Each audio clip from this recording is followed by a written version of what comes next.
Shabbat Shalom, Mishpacha. Our Parshas today, the Torah reading is going to be from the book of Deuteronomy, and chapters is going to be, let me just go there, chapters 26, but we'll come back to that in a second. What I want to say right now is let's do a quick petition and give thanks to God, and Baruch Hashem. And I want to read Psalm 8. O Yudhevahe, our Master, how excellent is your name in all the earth.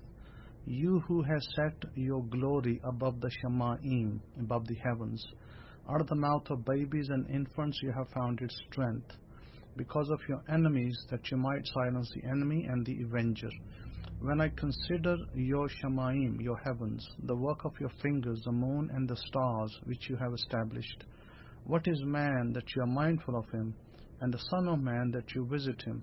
For you have made him a little lower than the powers, or than the angels, it might say in your Bible, and have crowned him with glory and respect. You have made him to have dominion over the works of your hands. You have put all things under his feet, all sheep and oxen, yes, and the beasts of the field, the fowl of the air and the fish of the sea, and whatsoever passes through the paths of the seas. O Yudhevahe, our Master, how excellent is your name in all the earth. We give thanks to you, Abba. We thank you for this week. We thank you for the blessings. We thank you for the protections. We thank you for the food and for the travel and for the safety and security that you provided us to all the people around about. We petition and we pray for the people of Israel in the diaspora. We pray for people of Israel in the land. And we pray for protection of all the people in the land and outside the land. And Baruch Hashem, we thank you for keeping your people safe. Amen, we amen. Now, I wanted to talk a little bit about the present situation. And, you know, in public sphere, you can't just, go on and put all your opinions out there for everybody to hear. Sometimes you have to keep certain opinions off the public profile and keep it private. So with that in mind, this is why I cannot just say everything publicly and give you, what the Torah commands in certain situations. I can only give you piecemeal, because one, you may not be my students that are listening. Two, my private students will know that if they need something from me directly, they can ask me, and I can respond to them directly with the necessary answer. So, but right now in the world, what is happening, as you know, and I can speak about it a little bit, and you may or may not agree with my assessment, but this is what I believe and feel is going on. And if you have questions on it, by all means, I will be very happy for you to email me to my email address, Shimon63, SHIMOUN63 @yahoo.com, and I'm more than happy to take your questions on email or in email and answer them here publicly. I have no problem with that. So it's not like I can say something and you have to take it hook, line, and sinker. You can question it, but you have to ask me that question in my email, and I can publicly address it. That way I will address the concern that you have. So, coming back, the carry-ons of the world right now, this present or past week, was that we got a war raging on in Ukraine.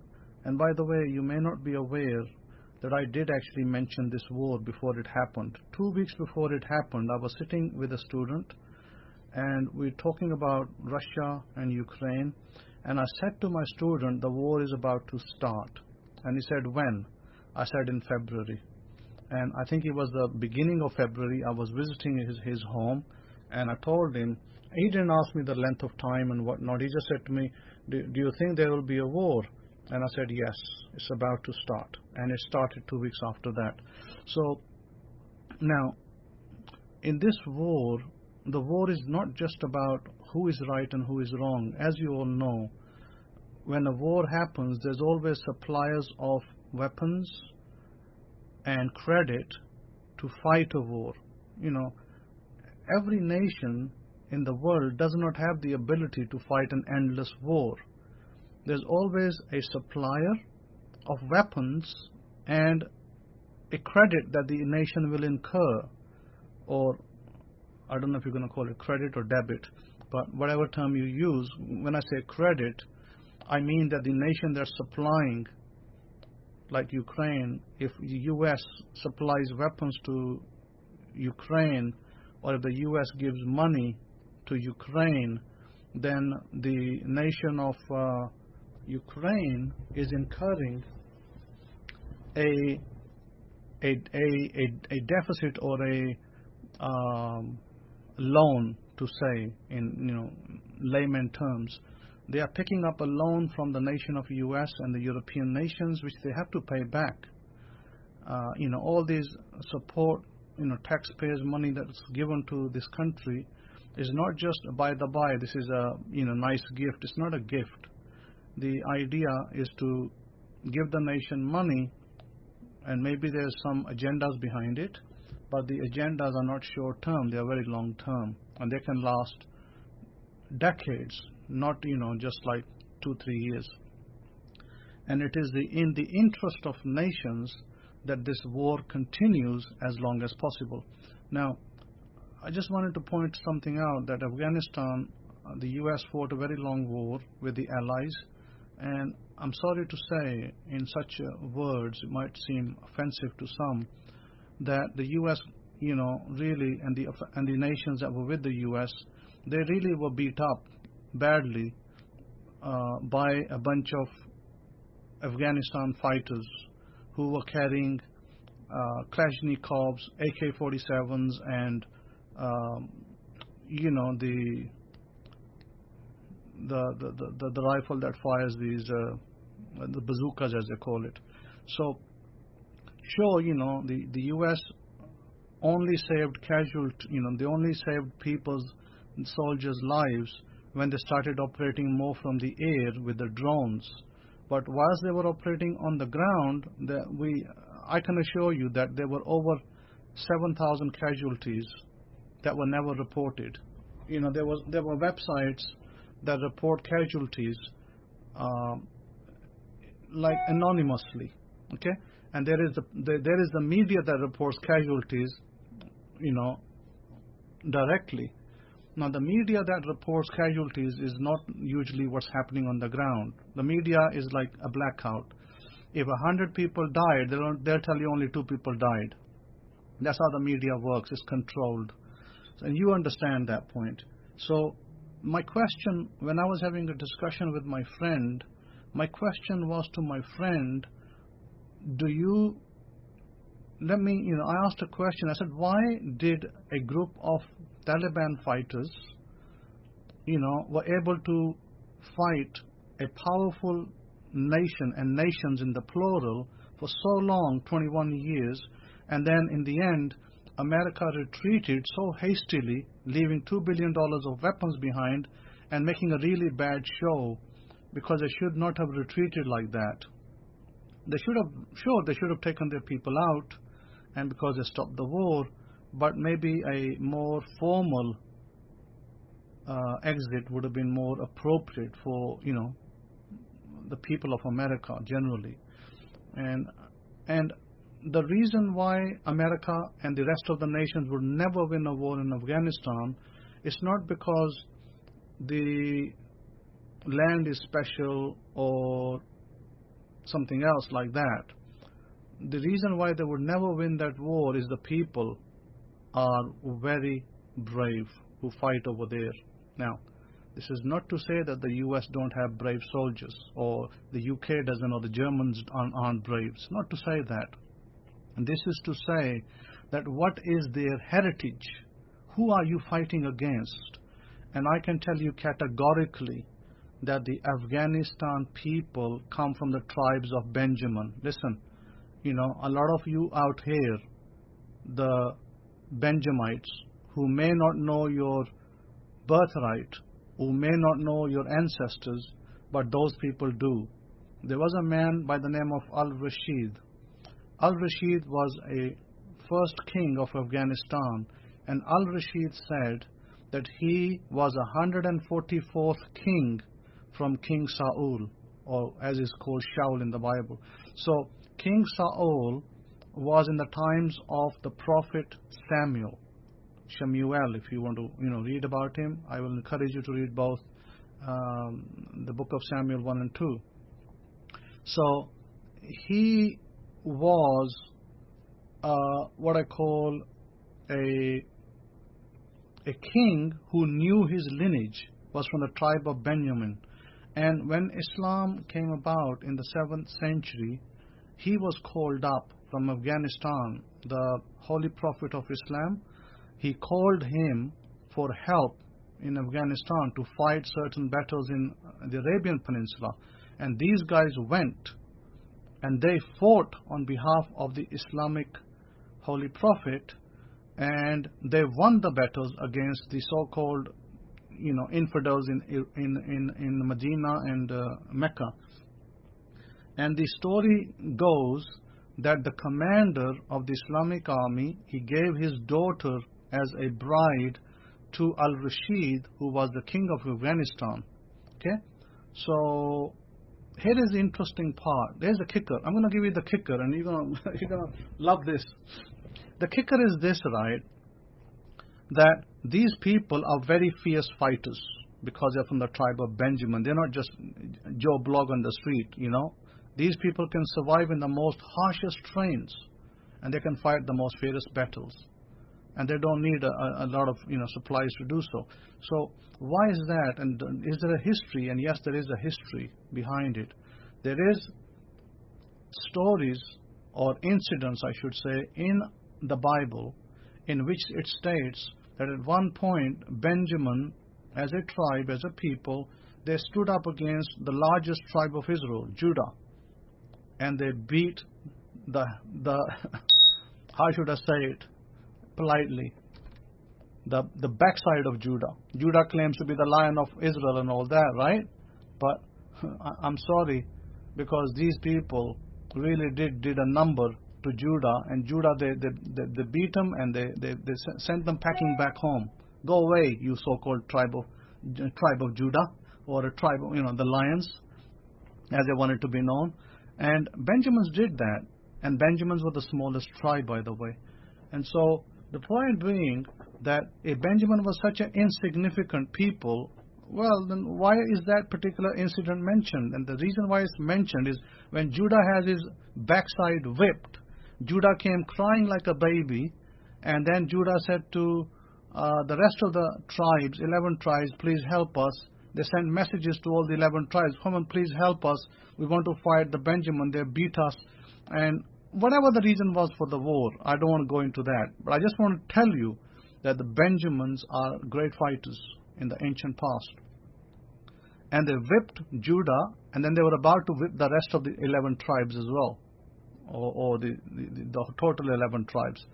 But what happened was the 11 tribes gathered together to go and fight Benjamin, and they decided to wipe out Benjamin. They said, we're going to wipe them out. And God sent a message saying, no, you do not wipe that tribe out. They are your brothers.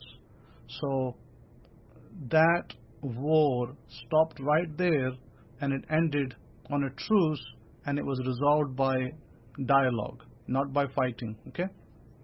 We are talking about the same people in Afghanistan who have whipped 42 nations of the world, and they did by the way, I'm sorry to say if it offends some of you, they did a great job for 22 years. Yeah, sure, Americans, you can have all the weapons you want to, but unfortunately you haven't learned your lesson in history that you're not fighting just some nomads in the desert. You're fighting the tribe of Benjamin, and you know that.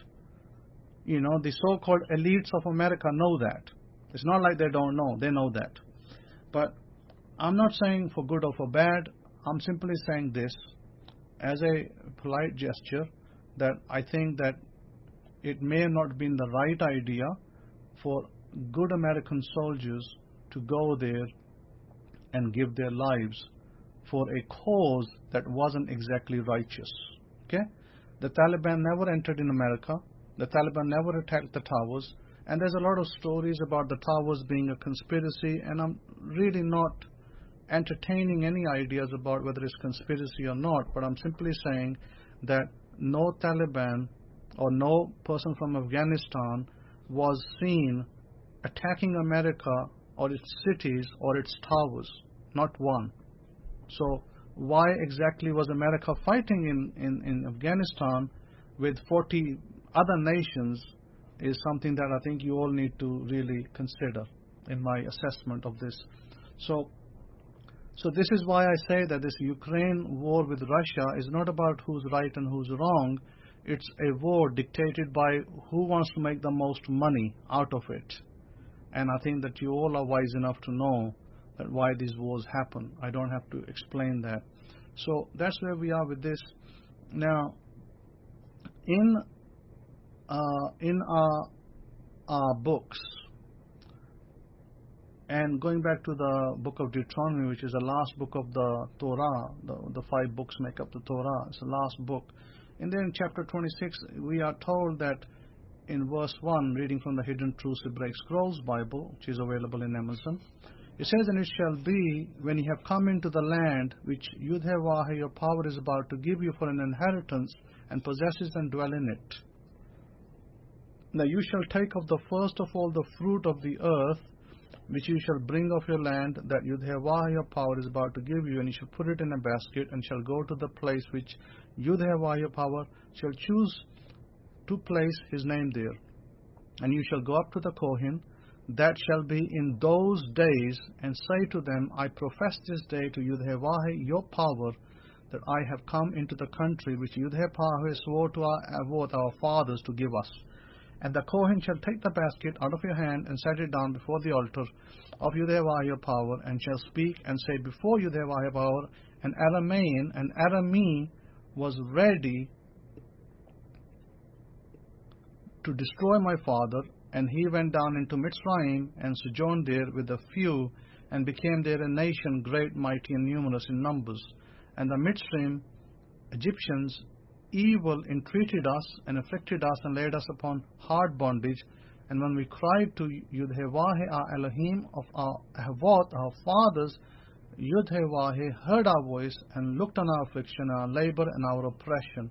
And Yahoshua brought us forth out of Mitzrayim with a mighty hand, and with an outstretched arm, and with great terribleness, and with signs and with wonders. And he brought us into this place, and has given us this land, even a land that flows with milk and honey.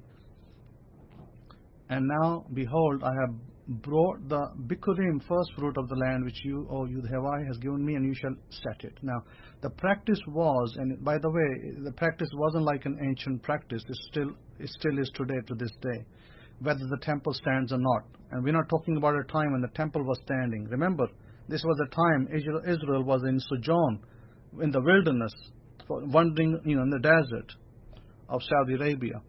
So, what was the practice? If you have cattle, if you have grown fields, and you have your wheat, or you have grown palm trees, or you have grown mangoes, or you have grown oranges, that you must bring your first crops, the best of your first crop, to the Kohen in the gate, and present it to him. Now, these days, you may not have the fields, you may not have the fruit trees, but you may have businesses, or you may have other things going on today, that you still can bring the first fruit of that to the Kohen in the gate. And yeah, Kohen is present. That would be me in this case. Now, I wanted to give you a testimony, something small, to show you a little bit of what happened in the past. In 2007, I went to California to do a lecture in a Messianic conference. And I gave certain lectures on the end of days, and they were very well received. And what happened, I was in a house of a stockbroker, and who kindly housed me in their home, and kept me there for 3 days for the conference.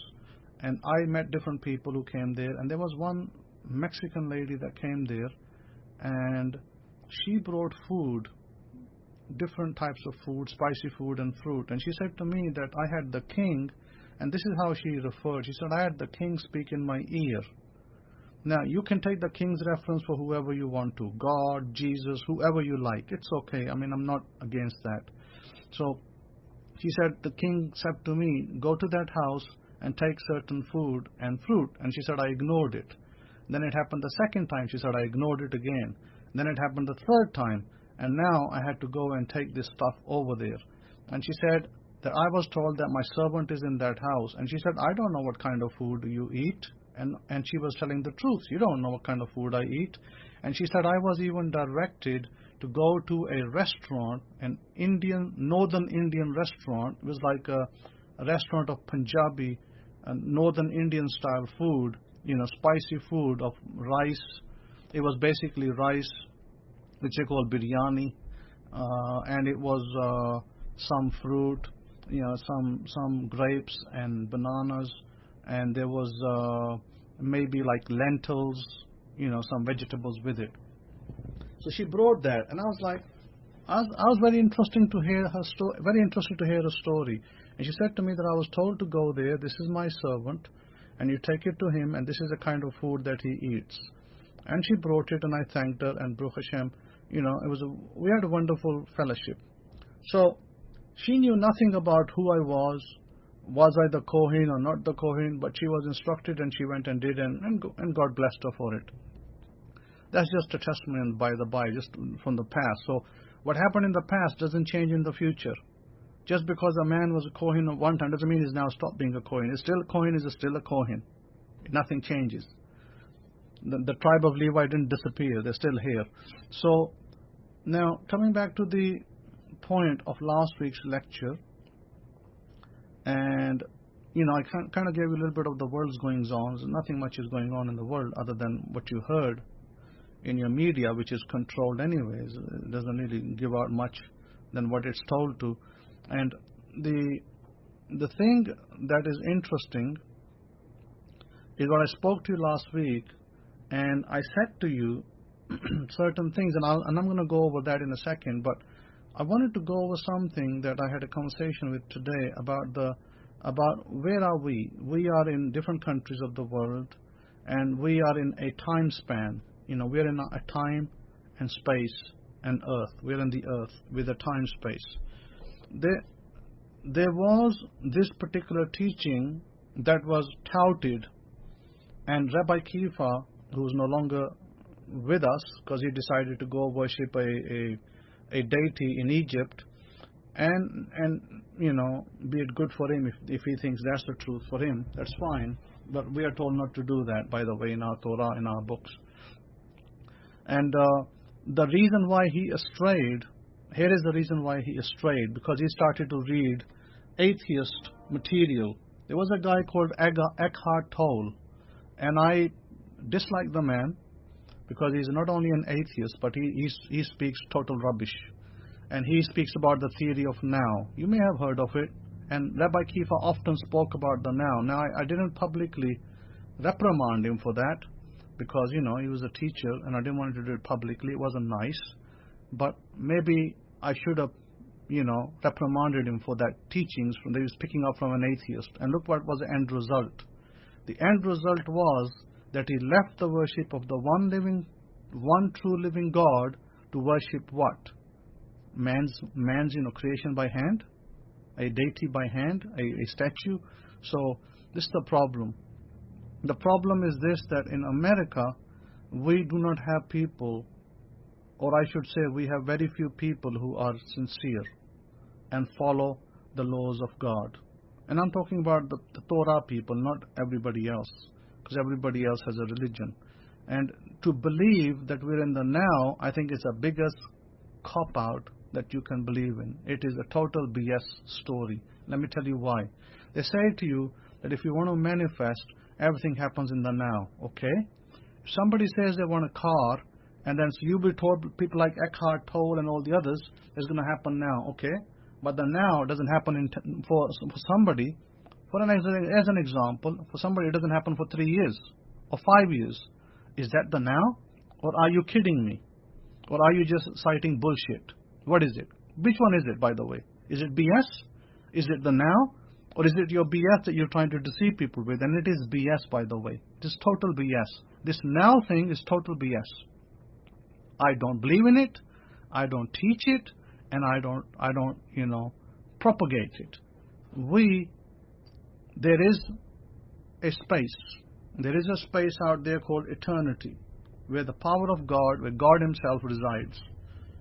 Call God energy, call him universe, call him whatever you want to, he resides there in eternity. But his power goes forth into all the universes he created.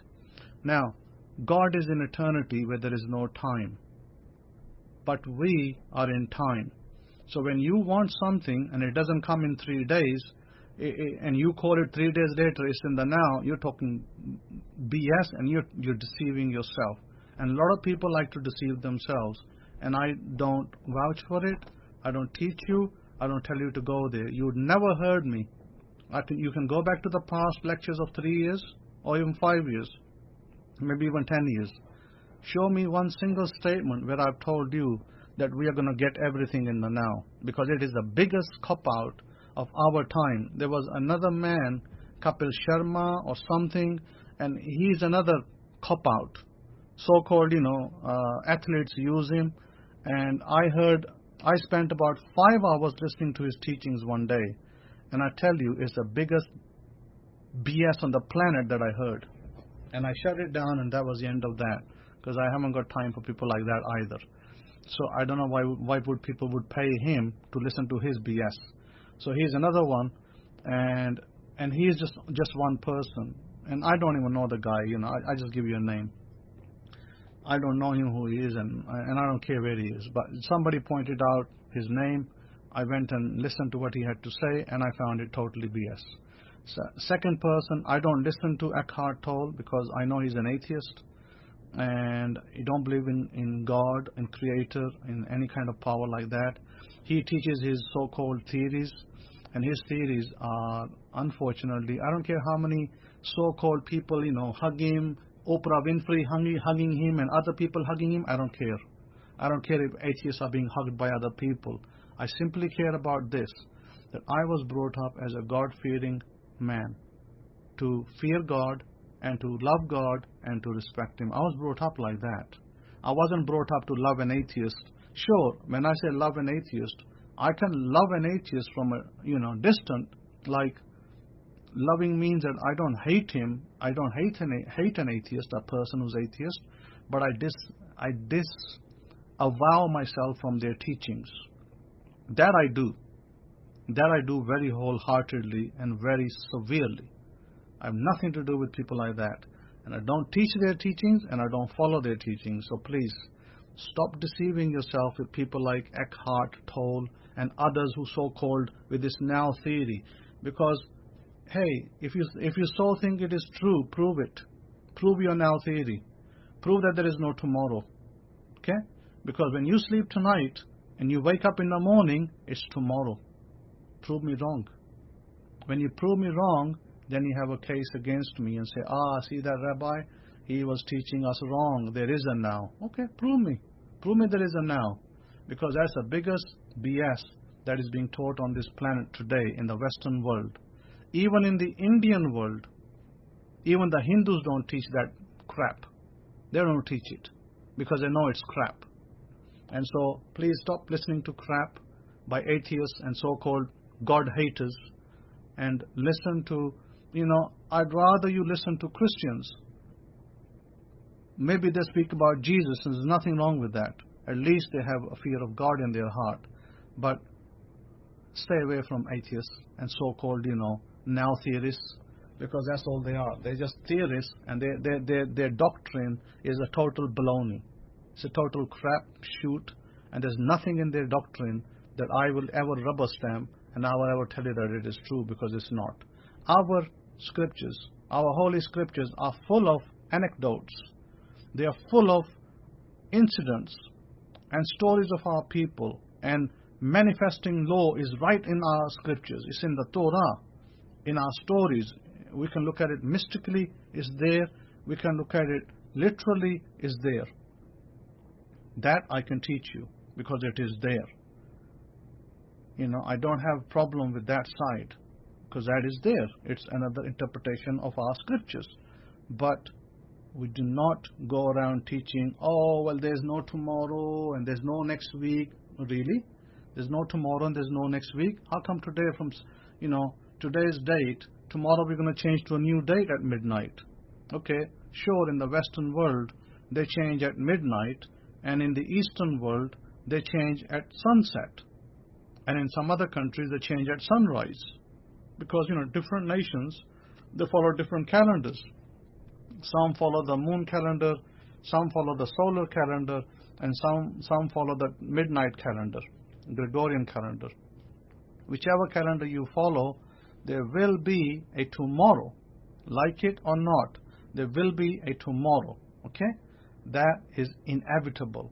So if today is the 9th, the Sabbath of September, tomorrow is going to be the 10th. Prove me wrong. I ask any of you, I challenge you all, any of you, so-called experts out there, prove me that tomorrow is not the 10th. Prove me wrong. And I will prove to you 10 times back that it is 10th tomorrow. And maybe we have to go to Mars, and I'll even prove to you that from the Mars side as well, that it can be proven that tomorrow will be the 10th. But nevertheless, India has reached the moon, and now India is trying to go to other planets, maybe to the sun. But I would implore the Indian government to look at their people. Yeah, sure, you reach the moon and you can bring some dust back and calculate your sciences on it, and you can get money from the nations to invest in your country. Sure, all sounds great. But what about the people who live in your country? A lot of people live in impoverished state. What about those poor people? Who's going to look out for them? People are having trouble to pay their bills. People are having trouble to find jobs. I know a nurse in India, a nurse, and she can't get a degree from her university because they want her to give her $370. So unless she gives the university $370, she can't get a degree. And she's a qualified RN, by the way. That's India for you, So-called righteous nation who just went to the moon. And India has a lot of unrighteousness as well. I'm sorry, India. You got a lot of things to sort out in yourself. And you're not the only country. There's others with you. So I'm not saying that Pakistan is any better. Pakistan also has problems. But my point is this, that India, you have qualified nurse who all she wants to do is support her family, and your so-called universities over there, shame on them that they won't give her degree paper because she hasn't made the informal fee of $370. Now, if she doesn't have the fee, she can't get a degree paper and she can't get a job. And this woman's been going from one place to another to find a job, even to McDonald's, and she can't find a job. Yes, India, you have reached the moon, but you are far from righteous or righteousness. What is righteousness? Righteousness is the state of people achieving their desires. That's the state of righteousness. In India, you're far from it. So you need to get there. And maybe you get to Mars and you might get to might get closer. But there's people over there. I'm giving you one example. And by the way, this girl's family, she lives in Mumbai, so-called Bombay. Used to be called Bombay, now it's called Mumbai. So, the poor girl is waiting for $370 to get a paper to find a job as a nurse. And how sad is that? I mean, you would have thought, right, the university will say, okay, ma'am or madam, we'll give you the paper, but as soon as you get your job as a nurse, you have to pay us back from your first salary pay, this money back to us, 1 or 2 installments, whatever. Because, the pay for a nurse in India is about $370 a month. Okay? That's what their pay is. So they could say to her, hey, okay, we'll give you the paper and you give us the payment back maybe in 2 or maybe in 3 installments, and we'll give you the paper. That would be nice. Maybe India, you need to learn this. So stop trying to be the righteous that you are, because you're not righteous. You still have many unrighteous practices. So that's for India. And so coming back to you, to the last week lecture, Last week's lecture was about, I told you, I give you this imaginary $2 million. I want you every night to spend it. I really mean this. Every night before you sleep, you prepare yourself, you be happy, and you imagine that you have $2 million in your bank. And you're going to go to your bed, be happy, and you're going to lie down on your bed in a position that you can't immediately sleep. And you're going to start to imagine that what are you going to do with the $2 million? What car are you buying? What home you're about to invest in? What kind of other investments you're putting your money into? Maybe in the stocks, maybe in the shares, and maybe you're buying a piece of land, maybe you're, whatever you're doing. Maybe you're buying cars, maybe you're setting up a showroom, you're selling cars, you're buying and then retailing them because you get them from the factory cheaper price and then you retail them and get a profit. Whatever business you decide to do, I want you to do that every night. And by the way, whatever you do every night, you don't have to do the same thing. In other words, if tonight you take your $2 million and you go shopping and you buy 10 cars, you don't have to do the same tomorrow night. Tomorrow night you can decide to buy just one car and maybe buy 9 houses. My point is, it doesn't have to be the same purchases every night. The purchases can be different every night, but I want you to be spending this imaginary $2 million every night happily. And I want you to spend a good 15 minutes of your bedtime thinking about these things. What am I going to do right now that I have the $2 million in my account? And then you start to spend it. And then you start to see these images and pictures in your head. And you repeat this exercise every night. Yes, including the Sabbath. Yeah, every night, including the Sabbath night. Because by the time you go to bed, there is no Sabbath. Sabbath is gone. And when you wake up, Sabbath starts at the solar sunrise. Not at the sunset, at the sunrise. So you are never going to be doing it in Sabbath. You're always out of Sabbath. In other words, if you did it Friday night, it's not the Sabbath yet. And if you did it Saturday night, Sabbath is over. So therefore, you're not actually doing it during the Sabbath. You're doing it out of the Sabbath. So do it every night, 7 days a week. I want you to do this practice for 90 days. 90 days straight. And then you're allowed to maybe I will allow you to take 1 week off and then start again. Until that money or that thing that you saw in your dream or in your vision comes to pass. And with that, I wanted to read one verse from the Bible, and this will make it easier for you, because if I use the Hidden Truths Hebraic Scrolls, then you might say I'm being biased because I'm always using the same Bible for everything, and sometimes people get upset with that. Or why aren't I using other Bibles? And sure, I will use the other Bible this time for you, just so that you're not upset that I don't use the other Bibles. I do. I can use the NIV. I can use the King James Version or the New King James Version. And I want to speak of Habakkuk chapter 2. And let me find the Habakkuk chapter 2, and I will read it from let me change it to let's choose which Bible shall we choose here? NKJV maybe? Yeah, maybe NKJV. Okay, so Habakkuk 2, chapter 2, verse 2. Then the Lord answered me and said, write the vision and make it plain on tablets, that he may run who reads it. For the vision is yet for an appointed time, but at the end it will speak, and it will not lie. Though it tarries, wait for it, because it will surely come, it will not tarry. What does that mean? That is a classical statement of manifesting. God says that you write the vision, like you want something, you have a desire, and you write it down. I would like to have a 3-bedroom house, or I would like to have a such and such model car. Okay? And definitely don't go buy a Tesla.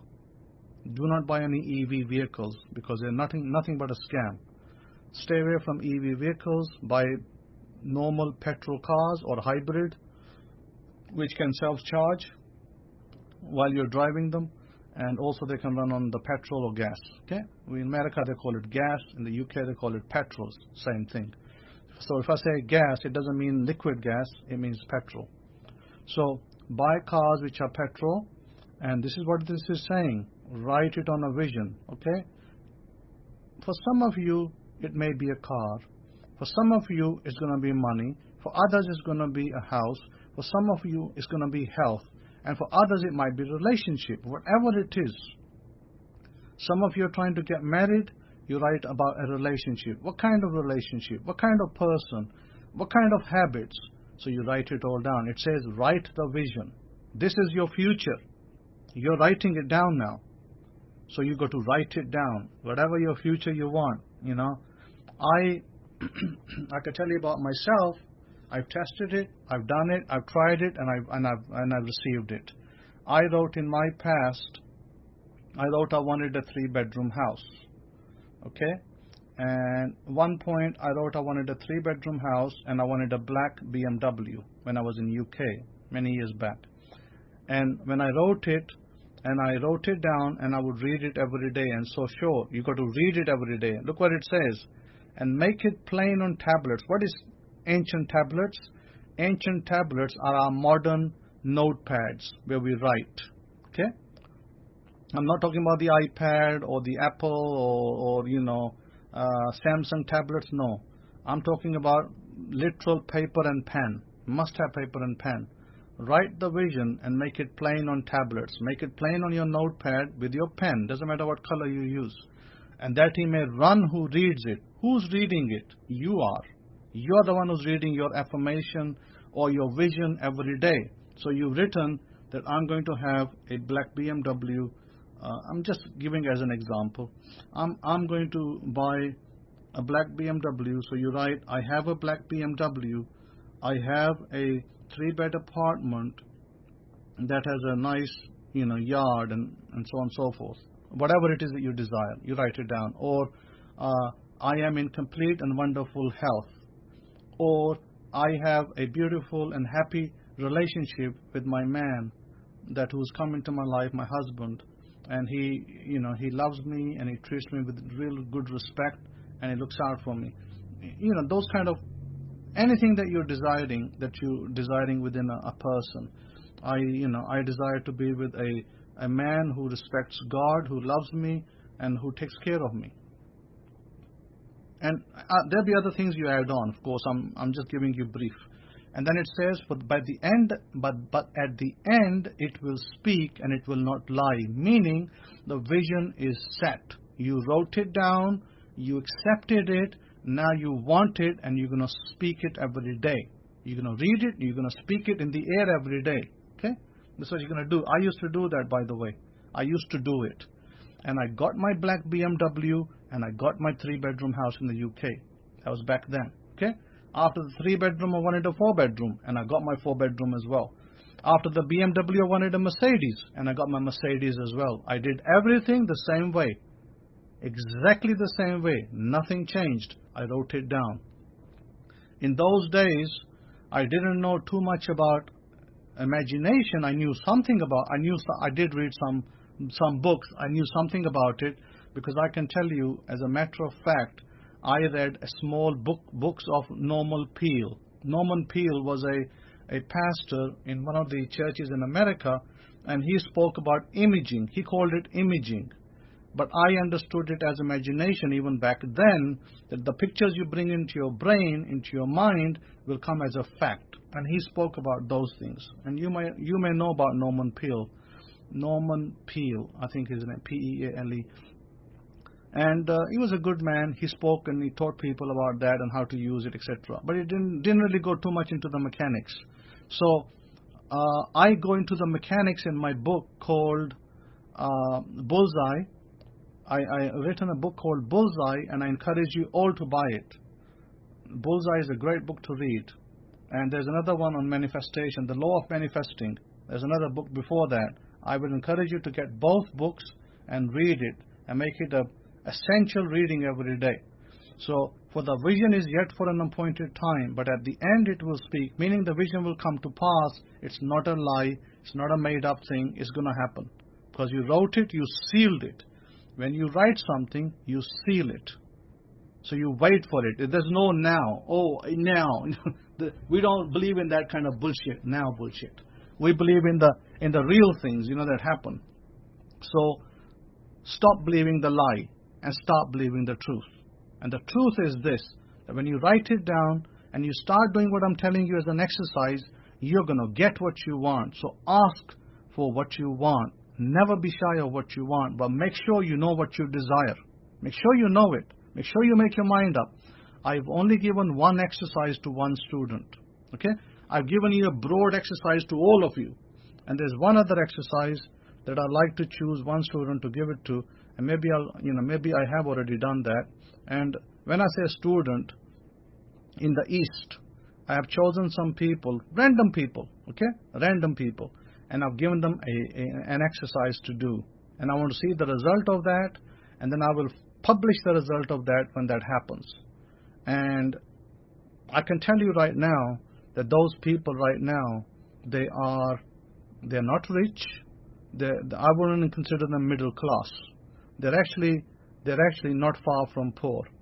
They are right in the poor background. In other words, they're not dirt poor, but they are poor in the sense that they don't own homes, they don't have wealth in the bank, they don't have money in the banks, and they have very mediocre jobs.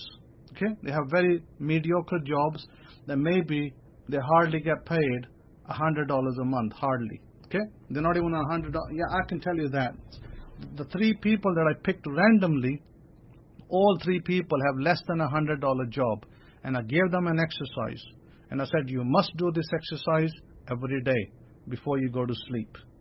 And I want to know the result of this exercise, but you must do it with full faith and belief that this is going to happen in your life. And they were shocked. When I told them what to do and how to do it, they were like, really? This can happen? I said, yes, wake up. Wake up. It's about time you wake up and stop living in your poverty. I want to help you, but this is how I'm going to help you. I'm going to teach you how to do it because I already done it and it works. I want you to do it and produce it for yourself so you can see that it is true. So they are going to be working on it. I will get an update from them once a month. Once a month I will ask for an update after 4 weeks, and we'll see where we go with that and how many months it takes. Time is not an issue. They're all young people. So, and for me it's not an issue. God has given me a great, very healthy, wealthy, long life ahead. And I'm here to help many, many people in my life. Baruch Hashem for that. So, as I said to you, I want you to do the exercise I gave you. I want you to also write this vision, you're manifesting what you desire, on a piece of paper, decide what you want, how much of it, and write it down and read it every day. Okay? It'd be nice if you face the north. If you want to bring in a materialistic object, listen to this very carefully now. I don't say it often enough, but I'll say it this time. When you want a material object, wealth, finance, houses, homes, cars, things like that, you face the north. Okay? Face the north and ask and read your vision in the north of your home. When you want a great relationship, you face the south. Okay? I've never probably said this before. Face the south for a great relationship. Face the north for financial objective. Okay? So every day, you're going to read your vision. You buy a copy from wherever, Amazon, Walmart, Target, wherever you go shopping. Get a simple notepad and a pen. And I want you to write your vision only one time. You don't need to do this every day. Write it one time, but you're going to read it every day. I want you to read it every day facing the north. And on the other side, I want you to take that $2 million imaginary money, $2 million that you've just been given $2 million in the bank, and I want you to go shopping with it in your bedtime every night. Okay, every night. And I want to see, I want to see this happen in your life, and I want to see the results. Now, I have said this before, that when you make an avera, when you make a violation of the law of God, you must always bring a sadaqah, a charitable offering to the Kohen in the gate, that he may petition, pray for you, and get rid of that avera. And when God gives you something, when God grants you something, you must bring an offering to the priest in the gate, the Kohen in the gate. Okay, that would be me in this case. And we are now going to be facing 3 festivals ahead. 3 festivals are coming: the festival of trumpets, the festival of Yom Kippur, Day of Atonements, and the Tabernacles, Sukkot. 3 festivals. Do not come empty-handed to the Lord your God. God expects you to come with something and then ask God. This is the time that you need to make your...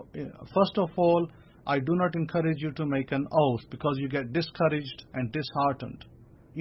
Before it doesn't come to pass, it's not happening, God didn't answer me. No, don't do that. If you're going to ask God for something, then be stuck with it, no matter what time it takes. Stick to it. Then ask for an oath. If you can do that, if you have that fortitude and patience, then sure, go ahead. If you don't, then don't do an oath, please. And once you believe that you have the fortitude, you can go and ask for your oath. But you must ask it during the festivals. This is the time period to ask for it. This is also the time period during these festivals, especially Day of Atonements, Yom Kippur, when you pray for your deceased loved ones, the ones who passed on to the next world. You want to pray for them, and you want to send an offering for them, so that God may use that, what you're doing through me, God can use that to bring them back into the world again. Yes, that's when it is done. And you set your relatives and you say, my grandfather or my grandmother, mother, father, etc., whoever have passed on, I wish to present this offering for them, and please petition on their behalf, give me their names. I want their name and their father's name. In other words, the person who died and their father's name. That's it. Only 2 pieces of information. Just the person's name. It's not good to just say, my mother.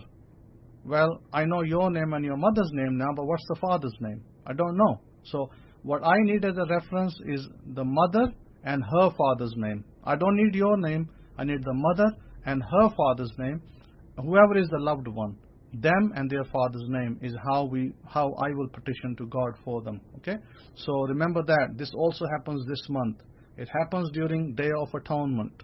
Day of Atonement is a time that you bring offerings for your loved ones who've deceased, and you give a offering of whatever your denomination, dollars, pounds, whatever it is, and you petition on, I petition on their behalf. And what you do on the day, this is what you do. On the Day of Atonement, you light a candle or a diya, this lamp, oil lamp, either an oil lamp or a candle. So a wax candle, preferably not a candle made of, I'm sorry to say, pig's fat.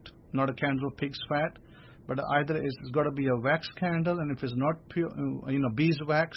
If it's not beeswax, then please use a lamp, and a lamp with olive oil in it. Fill up the lamp with olive oil. Put a little, thing in it, wick, and burn it. You're supposed to burn it during the day and sit by it. Don't just disappear and burn it and just go to the kitchen and start working. No. When you do that for an hour, for 2 hours, you sit and you read Psalms. Read Psalm 1, read Psalm 8, read Psalm 16 and Psalm 18, and read those Psalms, sitting down by the lamp. And when you're done with the 3 or 4 Psalm reading that you've done for your loved ones, then send the offering to me for your loved ones, and put their name down and the father's name down of that person, and then I will do the petition on your behalf here, so that God will make their re-entry into the earth possible and easy. That's how we do it, folks. That's how the Torah tells us to do it. So remember that. And so, number one, I want you to do the exercise of the $2 million. Number two, I want you to write the vision down, your desire, only one time. Now, you might say, what if I have more than one desire? Sure, you might have a desire to have a house and a car and some money. Or maybe you have a desire to have some money that allows you to buy the house and the car. So I usually say as a helpful comment that either you can just ask for a sum of money, or you can say that I have a 3-bedroom house, if that's what you desire. I have a such and such car, and I have such an amount of money in my bank. So the way you write it in the present tense. And you don't need to put the word now in it. That's just baloney. Forget about the baloney of now. What you need to write is I have, and then what you desire. I have a 3-bedroom house. I have $5 million in the bank. I have, what's the other one? A great relationship with my husband, or I have a great relationship with my spouse. So some of you who struggle with relationships, and there are some of you who are going through some heartache and pain with the relationship, part of the problem that you are going through such a problem is that you, and I'm going to be very categoric and unfortunately blunt, and I'm sorry if this is offensive, but you got to understand that the reason why you got this happening to you is because you're not valuing yourself. Here's the problem. You are not valuing yourself. You need to raise your value. Okay? That's why you get this thing continually happening to you. It will stop when you raise your value. How do I raise my value, Rabbi? Okay, now that's a good question. How do I raise my value? The way I raise my value is I tell myself, I'm a great person. You know, male or female, you're a great person. Male or female, I am chosen. Male or female, I am loved. Male or female, everything in my life is perfect. These are the kind of statements that you need to make. I am high priority. These are the kind of statements when you make them every day. It's not like by the by, I just say them for 2 minutes and forget about them for the next 3 weeks. No, you make these statements every day. And if you forget, write them down on a piece of paper, take them to the bathroom and speak to the mirror and talk to the mirror. I am a great person. I am loved. I am great. I am perfect. Everything in my life is perfect. I am loved. Everybody treats me with respect. I am chosen. I am high priority. These are the kind of statements that you should be saying every day in front of the mirror. Because you feel shy, there's people inside the house who you don't want to say in front of them, and you go and say, and maybe you don't need to say it too loud. You can whisper it. It doesn't need to be loud that everybody hears you. You can whisper it. And if whisper is not an option, because there's too many people who are listening, their ears are stuck to the bathroom, if that's the case, then you can just say it in your mind, but say it in front of the mirror. Look at the mirror straight on. Straight on. I am wonderful. I am great. I am marvelous. I am chosen. I am perfect. I am high priority. Everyone treats me with respect. These are the kind of statements you need to make. And for women, I'm a queen. For men, I'm a king. Women, everything in my life is great. Men, everyone treats me with respect. Who doesn't want respect? Who doesn't want love? Everybody deserves it and everybody wants it, and you should have it. And this is the way you start. Okay? This is how you start it. And when you start doing this, and that's why the Bible tells us. But unfortunately, many of you out there, your attention span is 5 minutes, and then you start wondering about what Facebook is saying, and what WhatsApp is saying, and what Telegram is saying, and what this, that, and the other. You need to shut the social media out for a minute. When you're focusing on your life, you need to shut that out for a minute, because it can be very distracting. Whenever you're trying to do something and ding, a message pops up, and it happens to me, and I don't bother taking the message. I leave it. I let it wait. When I'm in the middle of something and message pops up, ping, you know what I do? Wait. I'm not gonna get distracted. Let it wait. It can the message can wait, and I'll answer it when I have the time, because I don't want to be distracted by these messages. And I get a lot of messages, and I just shut myself out. Facebook, same. I stay away from Facebook as much as I can. So whenever messages come, when you are busy doing something, make sure you finish that stuff you're doing. And when you've done with it, then you can go back to your message. But the one thing that you should never do, here is something you should never ever do. Doesn't matter where you have your accounts. Number one, never in the first thing in the morning check your messages. Never do that, because that is the time that your brain is most prone to producing, to creating. So the first thing you should be doing is what? Read your vision. Read your vision. So first thing you should be doing, and speak it. Speak it as many times as you like. Speak it 10 times if you like, but speak it every day. That's what you should be doing. Then go to the bathroom, speak in the mirror what I just told you, and then come and sit down, have your breakfast, relax yourself, and now you go to your messages after you've done all of that. Okay? Don't ever go straight for your phone or your tablet or your laptop, and first thing you got to do is check your messages. No, you don't want to do that. That can have a very detrimental effect on your manifesting. So please, try to avoid that. Now, other than that, I think there was something else I wanted to say, and I think it's kind of past me. There was something, but maybe I'll pick it up next time. But nevertheless, what I wanted to point out is that persist. Listen to me. Persist. Do not give up. Do not give up. It doesn't mean give up. It means never give up. You're going to persist. You're never going to give up till you get your desire. Okay? That's how you should be. Similar with the oath. Never give up. You'll get your oath. Baruch Hashem. May the name of the great God that we serve, the great God of Abraham, Isaac, and Jacob, may he be blessed forever and ever. Have a wonderful day, wonderful week ahead.